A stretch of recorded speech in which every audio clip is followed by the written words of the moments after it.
কালের সাক্ষী টাঙ্গাইলের মহেরা জমিদার বাড়ি। টাঙ্গাইল থেকে আমাদের প্রতিনিধি তানিয়া আক্তার জানিয়েছেন, ব্রিটিশ শাসন নিয়েই কালের পরিক্রমায় হারিয়ে গেছে জমিদারের প্রতাপ।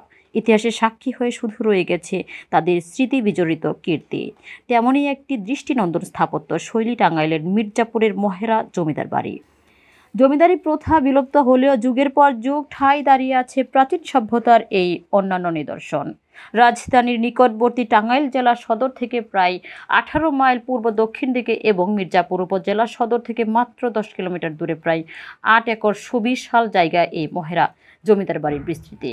ঢাকা টাঙ্গাইল মহাসড়ক থেকে উত্তরে ও মির্জাপুর সদর থেকে পশ্চিমে উপজেলার মহেরা ইউনিয়নের মহেরা গ্রামের প্রাণকেন্দ্রে এটি অবস্থিত।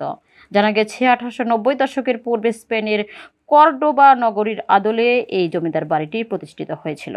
তৎকালে কালীচরণ শাহ ও আনন্দ শাহ নামে দুই সহোদর কলকাতা থেকে লবণ ও ডালের ব্যবসা করে প্রচুর অর্থকরী আয় করে মহেরা গ্রামে এসে বসতি করেন। এরপর তারা এই সুবিশাল বাড়িটি নির্মাণ করেন, জমিদারি প্রথা শুরু করেন। সে সময় তারা গ্রামের গরিব মানুষদের কাছ থেকে নিজেদের টাকা দাদন খাটাতে থাকেন। এক পর্যায়ে যদি কেউ দাদনের টাকা পরিশোধ করতে ব্যর্থ হতো তাহলে তাদের শাস্তি দেওয়া হতো।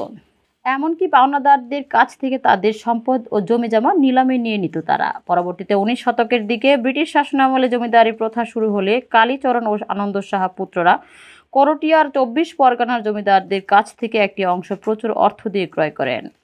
এরপর থেকে তাদের জমিদারি প্রতাপ ও শোষণ শুরু হয় এই অঞ্চলে। যদি ও দুই ভাই কালীচরণ ও আনন্দ শাহর উত্তরাধিকারী রাজেন্দ্র রায় চৌধুরী জমিদারি পরিচালনাকালে এলাকায় গ্রামীণ রাস্তাঘাট নির্মাণ, বিদ্যালয় স্থাপন ও পানির সুব্যবস্থার বিভিন্ন জনকল্যাণমূলক কাজ করেন। ব্রিটিশ শাসনের শেষের দিকে জমিদারি প্রথা বাতিল হয়। 1947 সালের দেশ ভাগের সময় জমিদারদের অধিকাংশই ভারতে পাড়ি জমান। 1971 সালে মুক্তিযুদ্ধের সময় পাক হানাদার বাহিনী জমিদার বাড়িতে হামলা করে এবং কুলবধূসহ 5 গ্রামবাসীকে নির্মমভাবে হত্যা করে।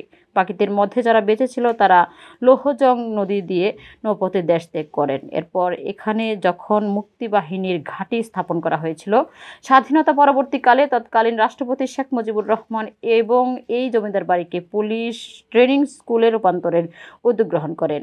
এর মধ্যে ভবনগুলোর রং পরিবর্তন করে নতুন রূপ দেওয়া, মিনি পার্ক ও চিড়িয়াখানা স্থাপন, পিকনিক স্পট হিসেবে রাত যাপনের ব্যবস্থা সহ সিনেমার শুটিং স্পট হিসেবেও এটি বিবেচিত হয়।